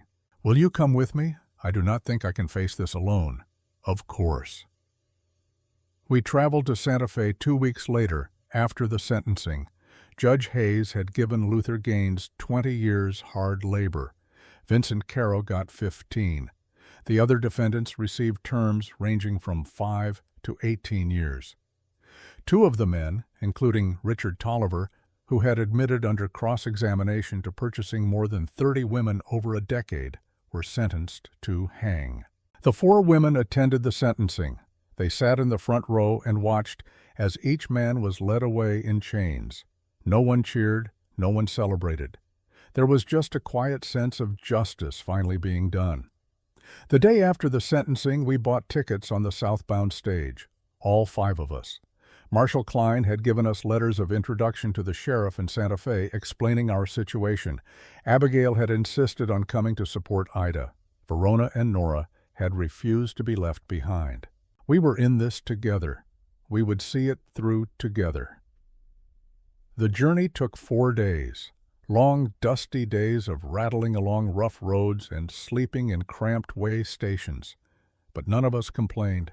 We were traveling toward something important, something that felt like the true end of this long nightmare. Santa Fe was larger than I expected. Adobe buildings lined dusty streets. The air smelled of chili peppers and wood smoke. We found the sheriff's office easily enough. Sheriff Domingo Ramirez was a stocky man with kind eyes and a graying mustache. He read Marshal Klein's letter carefully, then looked at Ida. Mrs. Winslow, I am sorry for what happened to you and your daughter. It is an impossible situation. I know, Sheriff, but I need to see her. Just once. I need to know she is safe. Ramirez nodded. The Pattersons run a general store 2 streets over. Emma works there after school most days. If you go now, you will likely find her there. But Mrs. Winslow, you should know. The Pattersons are good people. They did not know Emma was stolen. Samuel told them she was an orphan from a church home in Denver. They paid him adoption fees, legal paperwork. They thought everything was legitimate. I am sure they did, Ida said quietly. I am not here to punish them. I am here to see my daughter. We walked to the general store as a group. It was a well-kept place with large windows and a sign that read, Patterson's Dry Goods. Through the window I could see shelves stocked with fabric, canned goods, and household supplies. A bell jingled as we entered.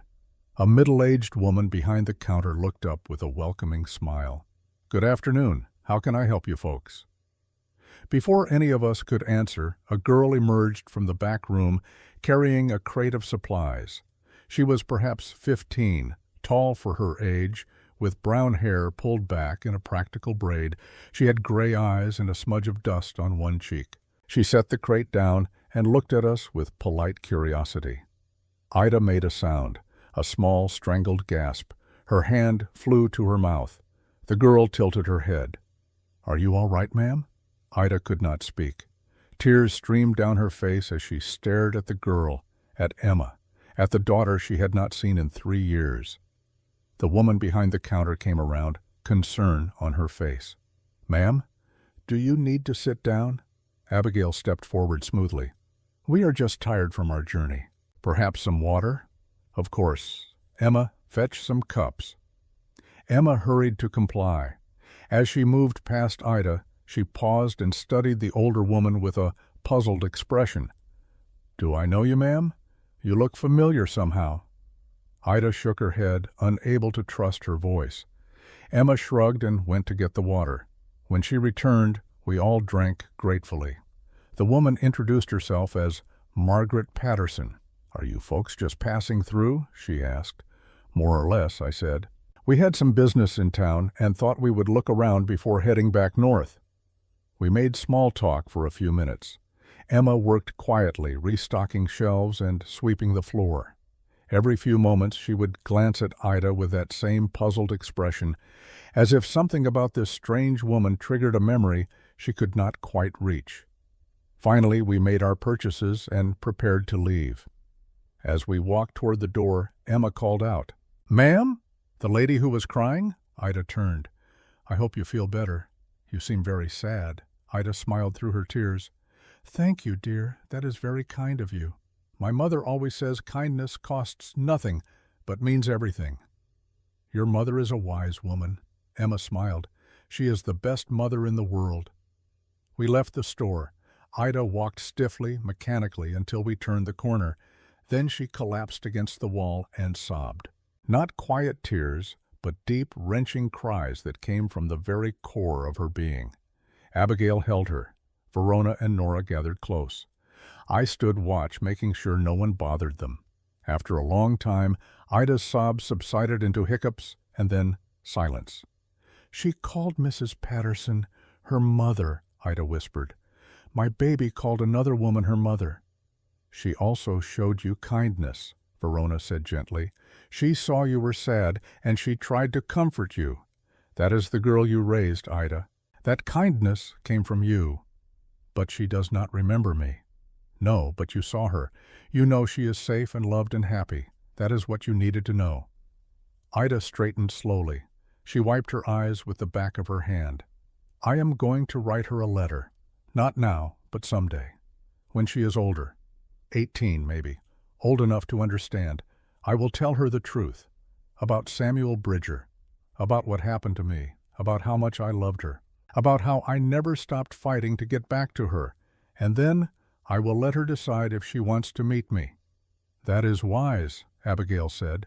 "It is all I can do. I cannot steal her away from the only family she has known. That would make me no better than Samuel.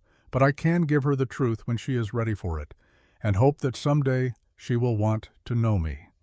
We stayed in Santa Fe 2 more days. Ida spent the time writing and rewriting her letter to Emma.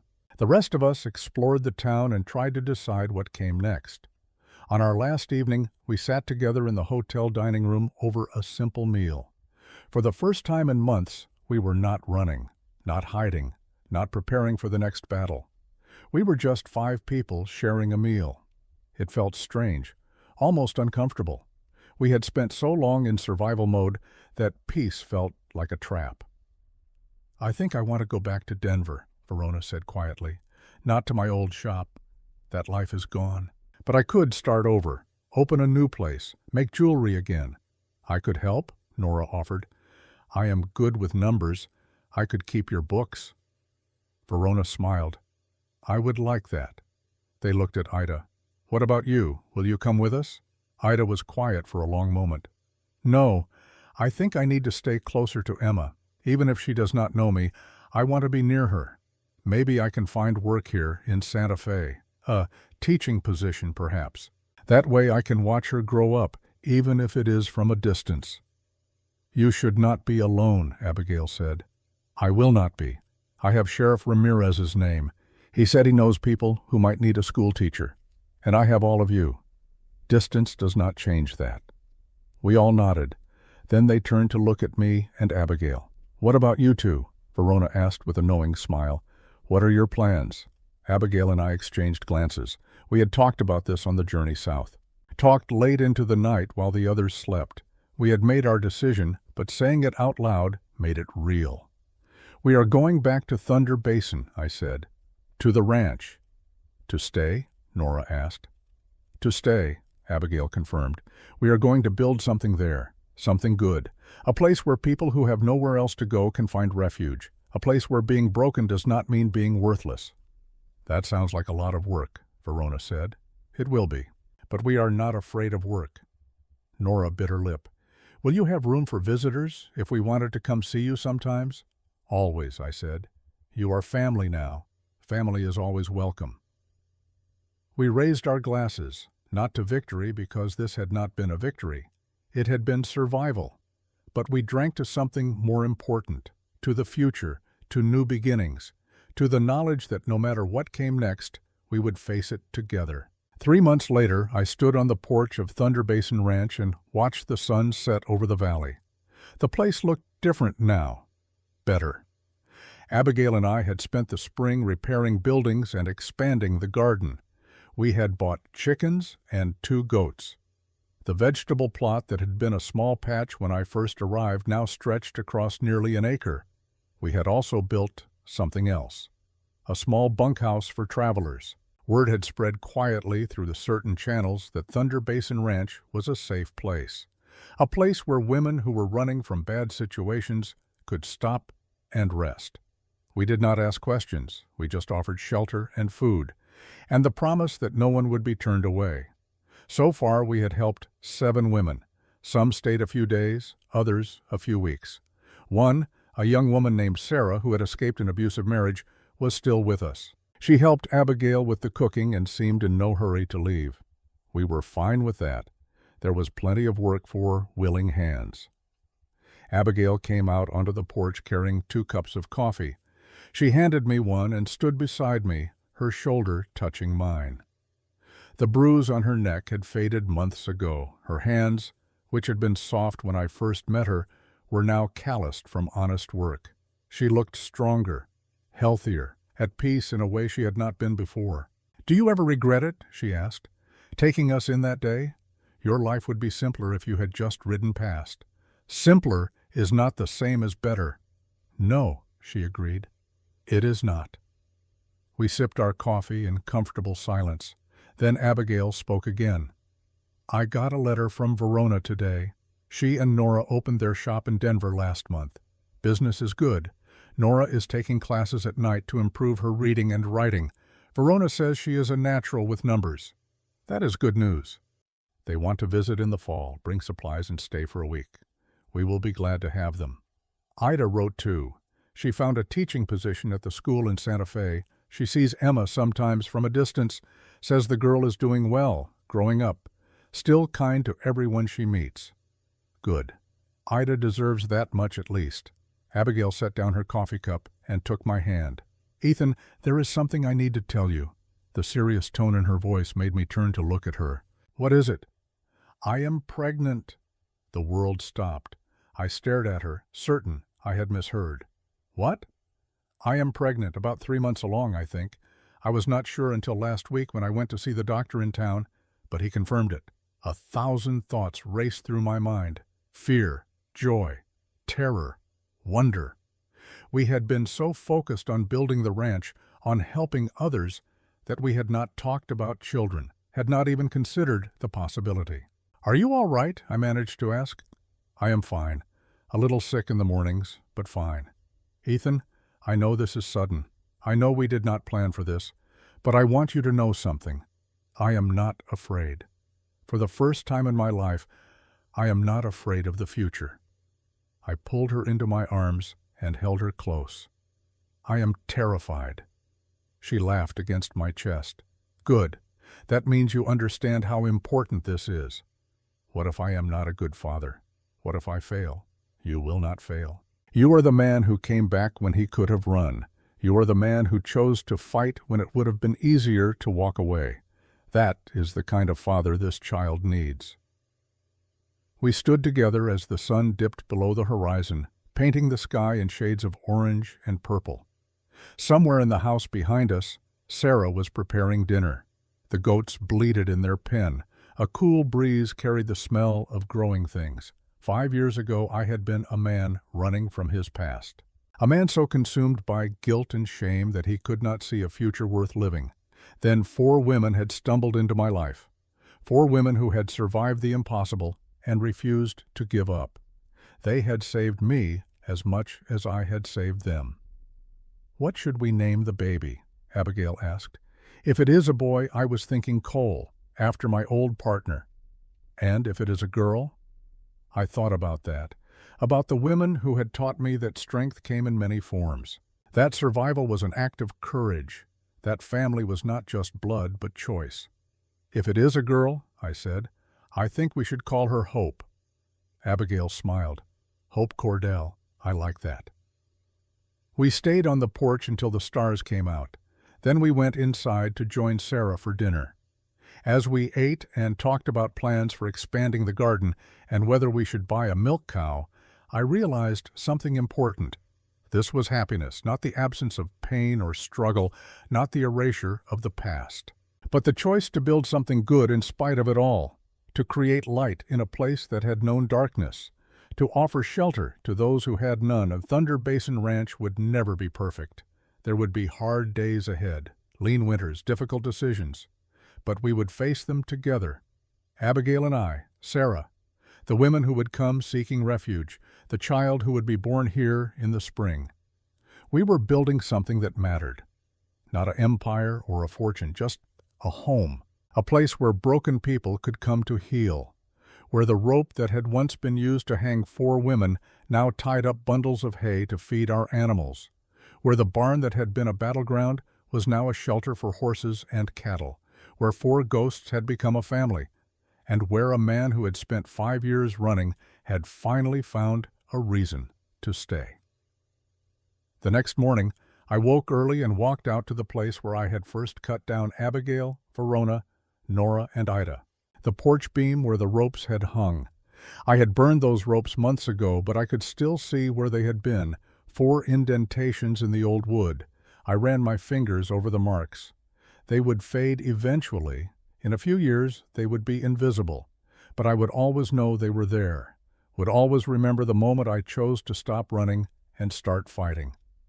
"Thank you," I said quietly to the 4 women who had changed my life. "Thank you for giving me a reason to be better." The sun rose over Thunder Basin, golden and warm. And I went back inside to start another day in the life I had never expected to have, but now could not imagine living without. The story of 4 women and a rope had ended. The story of what came after was just beginning. And this time, it would be a story of hope. The end.